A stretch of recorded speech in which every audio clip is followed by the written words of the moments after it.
والنجم إذا هوى ما ضل صاحبكم وما غوى.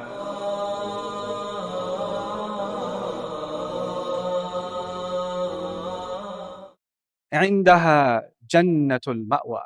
And right by that tree, or right by that low position where Jibreel alayhi salam is that the Jannah, heaven, the garden of ultimate refuge. Ma'wa, from awa ya'wi, awiyan, means to have refuge. Ma'wa means the place of refuge, the garden of refuge. Now, what in the world is the garden of refuge? So there's the tree, and near that tree is the garden of refuge. And the Prophet ﷺ can see Jibreel, he can see the tree, and he can also see the garden of refuge. Now, the scholars argued what could be the garden of refuge. First argument here, وَاسْتُدِلَّ بِهِ عَلَىٰ أَنَّ الْجَنَّةَ فِي السَّمَاءِ. And using this ayah, the evidence is used to say that Jannah is in the sky. Jannah is not on this earth. There are Jewish traditions that say this world will become heaven. There are Jewish traditions that say that. This world will be transformed into heaven. There are Muslim scholars also who have held the view that this world will eventually become heaven itself. It will be transformed and this will be Jannah itself. The Quran is going in a different direction. The Quran, it's from this ayah, some scholars use this ayah to say, look, this is the heaven that we're going to go to one day. May Allah grant all of us His Jannah. It's up there. And the Prophet ﷺ sees it in the distance. By the way, if that is the case, something also incredible. Allah tells us something about the size of Jannah in the Quran. The size of Jannah. He says, عَرْضُهَا كَعَرْضِ السَّمَاءِ وَالْأَرْضِ, or عَرْضُهَا السَّمَاوَاتُ وَالْأَرْضِ. Two places, Ali Imran and Hadid. He says the size of Jannah, the real estate of Jannah, is equal to the 7 skies and the earth combined. That's how big, and how I told you the first sky is 13.9 billion light years and all of that, right? Jannah is not the first sky, it's all 7 skies and the earth combined in size. But Rasulullah ﷺ sees the tree in a distance and sees all of Jannah around it in a distance like it's just a house or just a little yard. Like the skies and the earth combined are just a small location in this place where he is. It's not an overwhelming thing. It's actually just one part of his view. And the far end, عند سدرة المنتهى عندها جنة المأوى. Man, what is this? What is this place where all of existence is puny? He's close to the arsh of Allah, isn't he? And close to the arsh of Allah, all of Allah's creation is so tiny. So very small. And so on his way down, he sees it far in the distance. وَقِيلَ هِيَ جَنَّةٌ تَأْوِي إِلَيْهَا الْمَلَائِكَةُ عَلَيْهِمُ السَّلَامُ وَالْأَوَّلُ أَظْهَرُ. Imam Alusi says this clearly. Some people said this can't be the Jannah we're going to go to. It must be some other Jannah for angels. Because Jibreel alayhi salam is there, all the other angels hang out there too. And he said, no, the first meaning is obvious. It's the Jannah. It's the Jannah where we're going to find our final refuge. عِنْدَهَا جَنَّةُ الْمَأْوَى. Now, there's another reading of these ayat that Imam Alusi mentions. عِنْدَهَا جَنَّهُ الْمَأْوَى. I'll read that out loud again. جَنَّهُ الْمَأْوَى. And what that means then is, Jibreel alayhi salam was there, and right around there is where the refuge covered him. The refuge covered him. And what that means, Allah Ta'ala. There's some refuge that took over Jibreel alayhi salam, or it could even mean it covered Rasulullah sallallahu alayhi wasallam. Okay. Now I want you to contemplate this with me before our break. Rasulullah sallallahu alayhi wasallam has had some kind of meeting that no creation has ever had. And he's coming down from this meeting.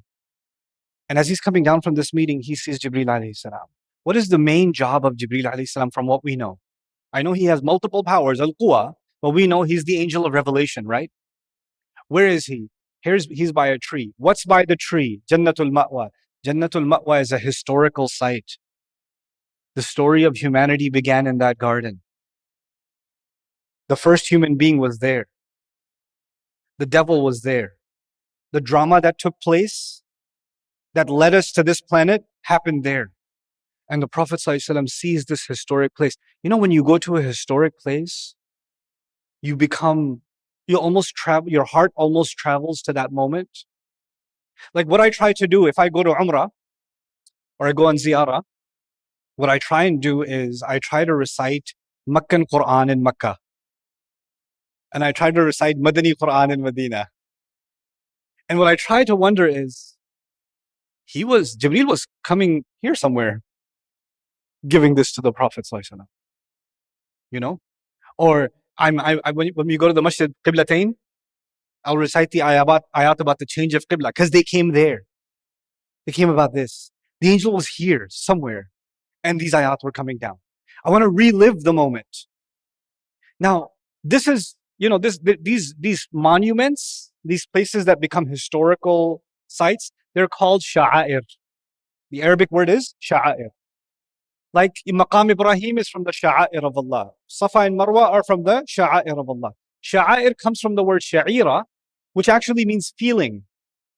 So even in modern Arabic, ash'ur bil khawf, ash'ur bil hub, I feel fear, I feel love. Those places, when you're there, they create a feeling inside you. When you're running between Safa and Marwa, you're supposed to feel what Ismail's mother felt.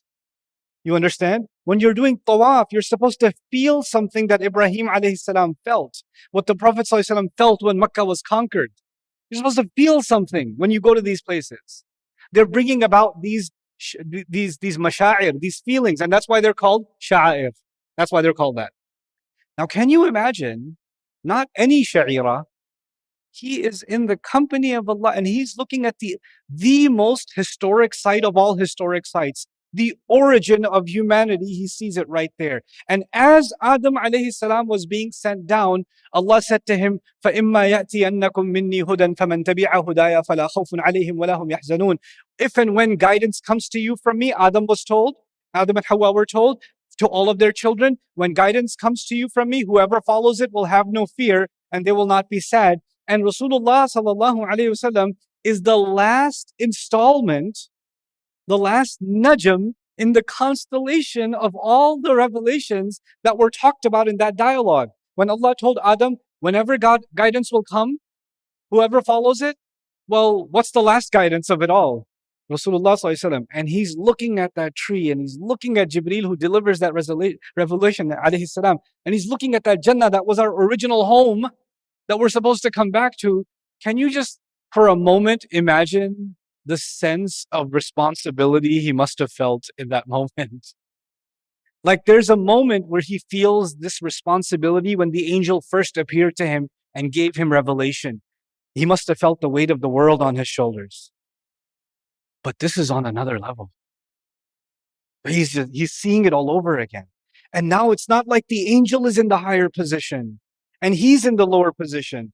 Actually, now he's in the higher position and he's looking at the angel Jibreel. And just imagine the status, the position that Allah has given him. And the higher Allah gives you a status, the heavier he gives you the responsibility. You get new appreciation for the words, Inna sanulqi alayka qawlan thaqila. We're going to put on you a heavy word. So he sees Jannatul Ma'wa. He sees all of Jannah. He sees our future home. He sees, why did Allah give this revelation? So people can make their way to this place. And he sees Jibreel alayhi salam in the far horizon. But then something else happens. So he's coming down, Rasulullah is coming down, or he's at this place above Jibreel alayhi salam, and he's looking at Jibreel, and then something happens that we're never going to know what it means. Allah mentions it though. He says, إِذْ يَغْشَ السِّدْرَةَ مَا يَغْشَى. When all of a sudden, because it can have mufaja'ah in it, all of a sudden, the tree started getting covered up. So he saw the tree, he saw Jibreel, he saw the garden, and now the tree itself is getting overshadowed, overcovered. What can cover the tree? He says, Ma yaghsha, something that covers it. Something that covers the tree. What is that? But the Prophet ﷺ sees something ascending, something rising, and it overshadows or it overarches the tree. And now he can't see the tree anymore. Because whatever that covers it has taken it over.